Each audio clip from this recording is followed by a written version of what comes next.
The views expressed are not those of local community broadcasting, WYML LP, or its management, volunteers, or underwriters. Greetings and welcome to the Personal Safety Show. This is Marcus Melnick from Firearm Mentor and Stress to Logic, your host. And like many of you, I took the last weekend off, or this weekend off, to celebrate Thanksgiving. And do you know what the problem with Thanksgiving dinner is? It's because you get hungry 72 hours later. So I hope that your bellies are stuffed, and I hope that your heart is as stuffed as mine. My son is away at college, and he was able to come in for Thanksgiving break. I spent half of it with him. He spent half of it with his mother, and it was just a fantastic time. We went to the range, I'll tell you about that, and we saw the red one, the Santa Claus movie with The Rock and Chris Evans, who was not Captain America or the Human Torch in it. He actually has some acting breadth, and it was a good, feel-good, cute movie. We really enjoyed ourselves, and I'm just happy that I was able to spend some time with him. So, with that said, let me tell you about our shooting range trip. I was able to test out and fire a couple different firearms that are new to me. The first one was a Smith & Wesson Shield EZ in 9mm. And quite honestly, I was at a gun store. This is why you cannot believe everything you hear at a gun store. Sometimes those people just want to talk, and they're talking out of their rear end. So what am I talking about? Well, I was at a gun store, and somebody was buying a Glock 43X. And the salesperson said, it's the softest shooting gun in that size category, which means the recoil is the least among those size guns. Now, while I agree with him that it is a lower felt recoil than some other guns like a SIG 365, I will beg to differ. Now that I've shot extensively a Smith & Wesson Shield EZ, I will tell you it was an absolute pleasure to shoot it. The recoil was very, very tame, not at all difficult, and it was a lot less felt recoil than a Glock 43X. So I was quite pleased with this firearm. It has been and continues to be the one that I recommend. I did have two problems with it. On the second and sixth round, repeatedly, the slide locked open. Now, this was a new gun, so it's very possible it could be a break-in phase. And I called Smith & Wesson, and their customer service is top-notch. So I said, hey, I got this Smith & Wesson Shield EZ, and really the patterns that I saw were the second and sixth rounds, the slide was locking open when there was more ammunition contained in the magazine. And of course, they asked me the question that I should have known the answer to, which is, which magazine was it? Because it comes with two. And I said, whoa, that's a good idea. That's a good question. I only used one magazine. So it's very possible this might be a problem for the magazine. I will be testing it again with the other magazine to see if it's a magazine issue or if it's a firearm issue. Either way, I'm going to be calling Smith & Wesson and either hopefully getting an extra magazine, or maybe sending it in for warranty repair. Things happen. Another gun that I had the opportunity to shoot, in addition, also a Smith & Wesson, is the brand spanking new Bodyguard 2.0. And my point of comparison was a Ruger LCP Max. That's their .380 small pocket rocket that holds either 10 or 12 rounds of .380 ACP. And so let me tell you the differences.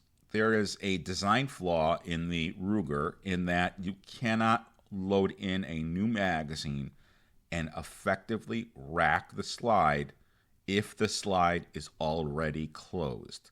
You can only load from an open slide position. I thought that was weird. When I first started shooting it, I said, this is odd.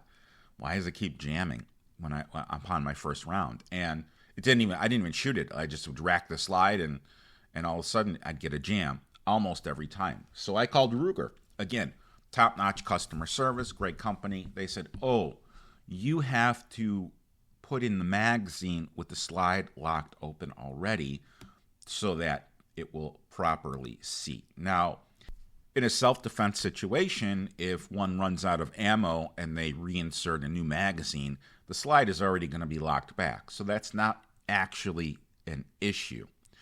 However, during a tactical reload, and I'll explain what that is in a minute, we run into problems. So a tactical reload is when somebody is involved in a self-defense incident and they fired, I don't know, I'm making up numbers, but 3 or 4 or 5 rounds of their magazine. The fight is over, although it could resume.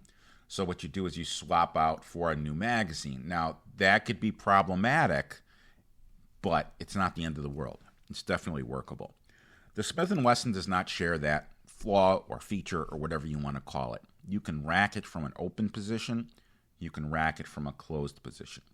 I felt the Smith & Wesson was extremely well made, and there's a low bore axis. That means the actual bore or the barrel does not really sit very high. On a traditional Sig Sauer like 226, 228, there's a significant amount of distance between your trigger finger, the barrel, and the sights. The barrel and the sights are usually pretty well aligned, but there's a little bit of a distance. Kind of like an AR-15 that has the carry handle. It's like a 2-inch above the barrel aim point. So what this does is it makes the gun more accurate because there's less distance between that pointed trigger finger and the barrel.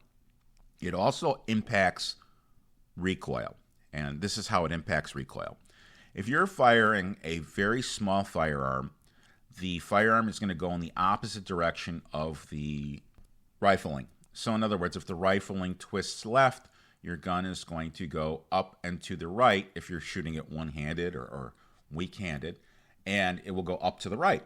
And that happens a lot, at least it's happened to me on a 38 snub nose ultralight. That's what would happen because there's not a lot of mass with the firearm to keep it in place. I saw that with this Bodyguard, I was very impressed. The recoil is not a popping up or a jumping recoil.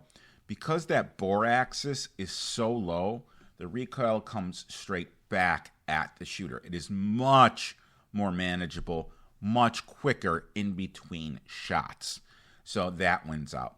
The other thing I really liked about the Bodyguard is the length of the grip or the length of the handle.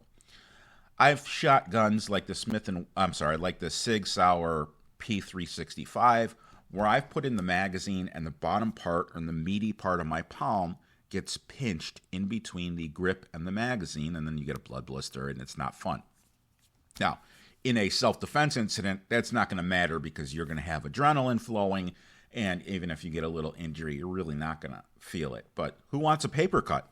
Nobody wants a paper cut. They're painful, and it's kind of like a paper cut. It's not the end of the world. It's not a critical injury. It might need a Band-Aid. But because the grip of the Bodyguard 2.0 is longer than the LCP Max, I thought that, wow, I'm not going to be pinching the bottom part of my palm when I'm inserting the magazine. I thought that was great. So let me give you the bad news about the Bodyguard 2.0. This is a design flaw, and it's a known problem, and it's very easily fixable. I was with a student. We were loading in a couple of rounds. We loaded in 2 rounds, and she couldn't get the third one in, and she's a new shooter. So I'm like, okay, let me take a look at it. So I tried it the old-fashioned way where you push the rounds down and then in. I couldn't get the follower to move down. And then I tried an up Lula or a mag Lula loader. I still couldn't. So I examined it very closely, and what was happening was the bottom part of the follower, when it got to the magazine catch, would stick out, and it would block it. So you couldn't push down the follower anymore because part of the plastic was sticking out of that little hole. So what I did was I said, all right, we're going to use the other magazine. This was in the middle of a lesson. I never encountered that before. And I brought out the magazine. And I said, hey, guys, I think I got a lemon. And they were very, very nice. They said, oh, no, there's a known problem. Doesn't happen on every pistol. Let me take care of it. So they took it. They shaved down the part that was getting hung up. I reused the magazine. Flawless. No problem. The sights between the Smith & Wesson Bodyguard 2.0 and the Ruger LCP Max are very comparable, with a black rear sight and I think it's a tritium front sight, so very easy to acquire.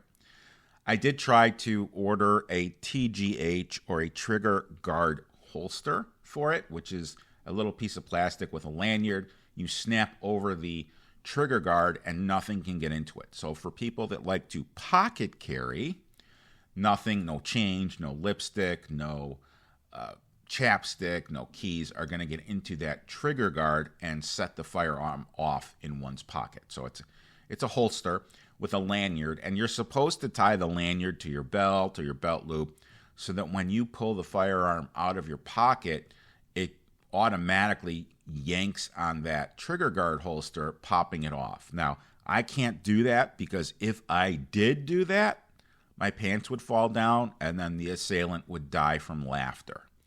And so I have it hanging loose. I love it. It's absolutely lowest profile I can possibly imagine when carrying a firearm. So I highly recommend it. Those are available from Black Rhino Concealment. Now, I emailed them. I said, hey, I got a Bodyguard 2.0. I would love to order a TGH for it, but it's not on the website. And they just moved from Illinois to Lowell, Indiana. I'm not sure why they moved, but I'm guessing there was possibly a tax incentive, lower costs, etc. And they got back to me right away. Again, top-notch customer service, which you don't really... Well, that's why I deal with these companies. Because if I have a problem, they're very, very good at responding to the problem and offering either a repair, advice over the phone, etc. So when I get poor service, I don't use those companies anymore, and I don't recommend them. With this great service, I called them, and they said, all right, it was actually an email. And they said, oh, well, give us 15 minutes. We'll put it on the website. Now, I still have to go back and check it, and I'll be ordering a TGH for my Bodyguard, and eventually probably trading in the LCP Max for a Ruger SDV40E, which is the 40 caliber of their new budget gun that Glock sued them over because of a design infringement, and they had to really lower the price and change the design a little bit. But the reason why I want that, I'm not a 40 guy at all. However, I train an armored car company, and oftentimes their new employees who don't have a FOID yet want to carry a 40 caliber gun, because that's what all of the rappers talk about, a 40. It's in all the news media, it's in all the movies, and they want to carry the 40. So I don't like 40, but I have to provide one, and I'm kind of sick of renting one and then having to provide one. I'd rather have one of my own, and then I can move forward from there. So that's kind of my plan. I want to do it after the first of the year, not before the first of the year, and that's because of a cash flow issue with small business. Also, recently I was approached by a former law enforcement officer turned real estate agent, and she used to put on self-defense seminars for women. And I've done self-defense awareness training for real estate agents. She's a real estate agent. So we happened to meet for coffee. It was a networking one-on-one thing. And she said, I'd really like to continue to do this. I really have a passion for training women specifically who are involved in toxic relationships where there's violence, domestic violence. And I have some of the infrastructure. She has the material. I have the infrastructure. I have some of the material as well. And so we met. And we are going to be creating some co-curriculum taught awareness training geared towards women, but I think I'll expand it and gear it towards minority communities. So when I talk about minority communities, we talked about women being in danger of domestic abuse, domestic violence, And that certainly is a concern. I'm not trying to minimize that. Absolutely, it is wrong to take out violence on anyone, including and maybe especially a significant other. But other populations that have a higher risk of violence include the LGBTQ community. And why? Are they violent? No, they're just regular people, just like you and me.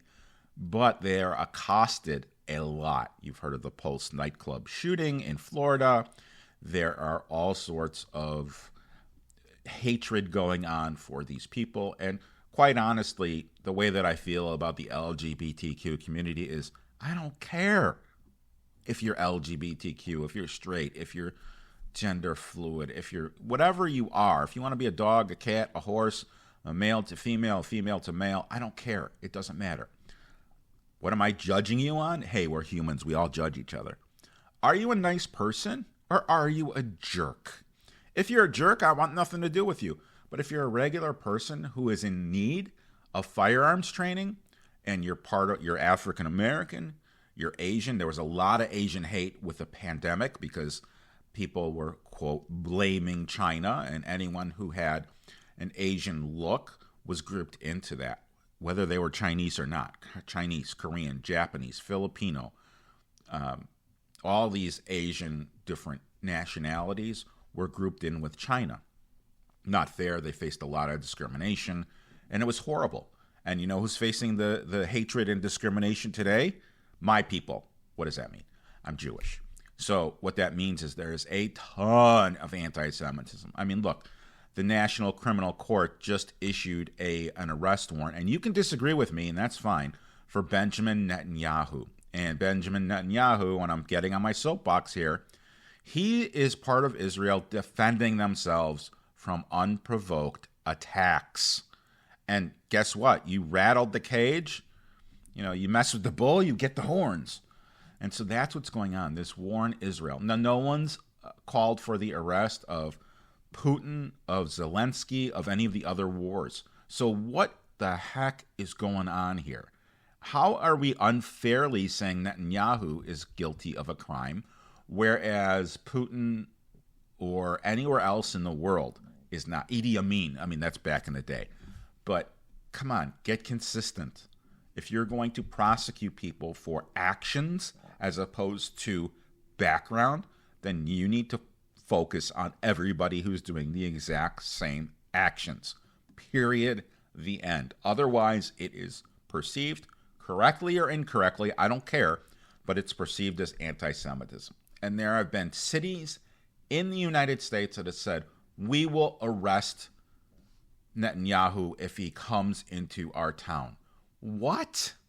What are you doing? It's a foreign dignitary. You can't arrest them. Like, what the... Oh, man, I'm getting wound up. He has diplomatic immunity. Period. He's an ally. He would be in the United States. What do you mean you're going to arrest him? That's the dumbest thing I ever heard. And I'm guessing a non-law enforcement person put that out. A political pundit put that out. You can't arrest a diplomat. Dumb SS's. Sorry, I can't say that on the radio, but I can spell it. So that's me being wound up about what is going on in the world today. I'm hoping that the current administration and the incoming administration will solve some of those problems. Now, I also understand that these are foreign powers.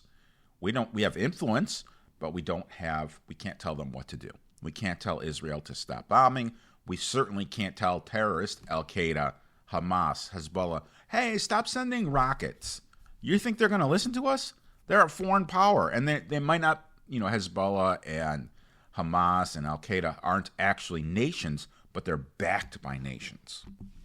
Point is, they're going to do what they're going to do, and we're going to do what we're going to do. Period. The end. So, I'm very, very thankful for having the opportunity to have a radio show to talk to people about safety and self-defense. This is absolutely terrific, and I want to share an experience I had last weekend. As my regular listeners know, I go to conferences, and I speak on safety topics, the human stress response, street smarts, college life. I talk about mental health. I talk about weight loss. What? How is weight loss related to stress? Well, there's 5 reactions to the human stress response: fight, flee, freeze, submit, or eat. And it is an actual stress response. I am a stress eater. I used to be a stress eater. And it took me about, 46 years to undo the stress eating. Because when I was 45 or 46, I weighed about 320 pounds. Today, I weigh around 200 pounds. So I lost roughly 120 pounds, and I fluctuate up and down. But that is a stress response.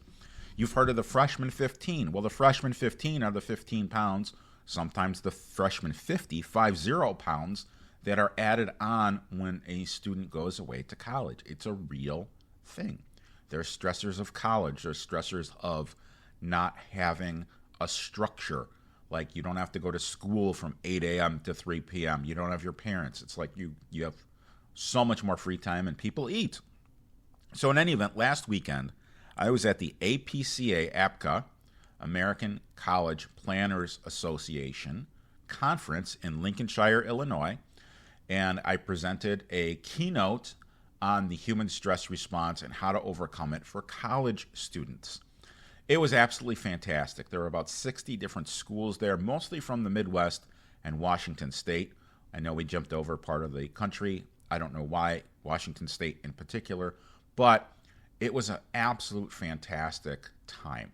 I was able to interact with young adults who have these fresh, new mindsets. I was able to interact with other artists, some of whom will be on my future shows. I heard some of these keynotes were absolutely fantastic in a similar space that I'm in. One of them was about consent, date rape, dating, and it does flow into what I'm doing. And then there's another thing on reducing stress. My thing is reducing stress in the moment that it's happening, not go do yoga once a week, go work out, lower your overall stress. That's not me. My issue is you're in crisis right now. You're in the middle of an oral examination. You're in the middle of a written essay, a final, a midterm. You're writing a paper, and you're just totally stressed. And because of your stress, you get a cognitive fog.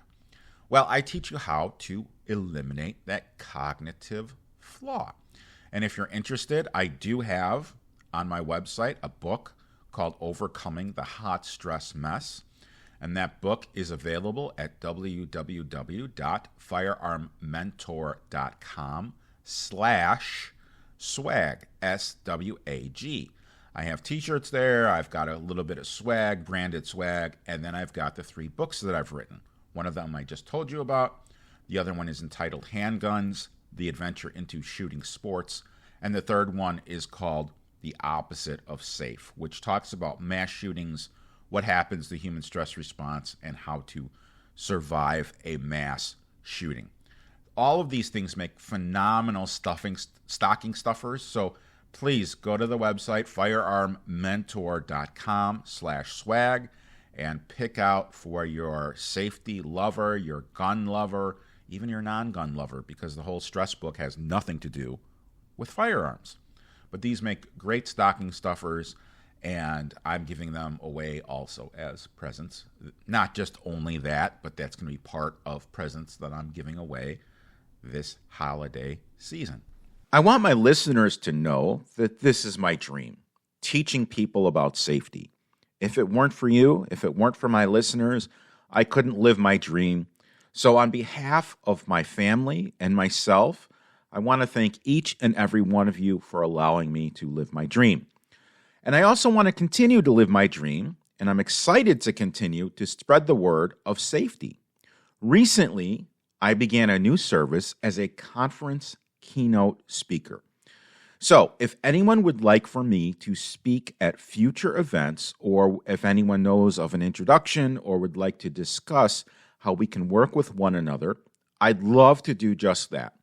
The keynote speaking website is www.stress2 stress.logic.com. That is STRESS, the number 2, LOGIC.com. If you're aware of any conference speaking engagements where you'd like to have me speak, I'd love an introduction. You can always share my electronic business card, which is Marcus Melnick, MarcusMelnick.com. Now, back to the show. And as I like to do, I scour looking for all sorts of updates on firearms, and Sedona, Arizona popped up. So the city of Sedona is expected to revise its firearm ordinances after lawmakers requested an inquiry or investigation into their legality. This ordinance, which was adopted in 2009, is scheduled to be updated at the December 10th, 2024 City Council meeting to make sure that it complies with Arizona law. Republican representatives raised questions about the language of the ordinance as it pertains to carrying weapons on, quote, trails, end quote, and open, quote, open space areas, end quote, along with other concerns they believe could go too far. One of the reps said the ordinance then exempts persons who carry or possess a CCW permit, yet since 2010, Arizona is a constitutional carry state. The ordinance also purports to regulate places other than parks and preserves, like trails and open space areas, which is a broad, vague, and undefined phrase. The two Republican lawmakers have asked the Arizona Attorney General, Chris Mays, to see if the ordinance violates state law and the Second Amendment, but they also said they withdraw if certain changes are made. He said, "I'm very pleased to hear that the city of Sedona is now considering action to update its firearms ban ordinance to align with the state's preemption law. As we stated in our letter, if the city repeals the unlawful ordinance, the representatives would withdraw SB 1487 request to the Attorney General." This is great. A lot of times towns and governing bodies, they just add more and more laws and they don't go back and remove the laws that are no longer in play. We're going to be looking at some other news after this break. Stay tuned. The views expressed are not those of local community broadcasting, WYML LP, or its management, volunteers, or underwriters.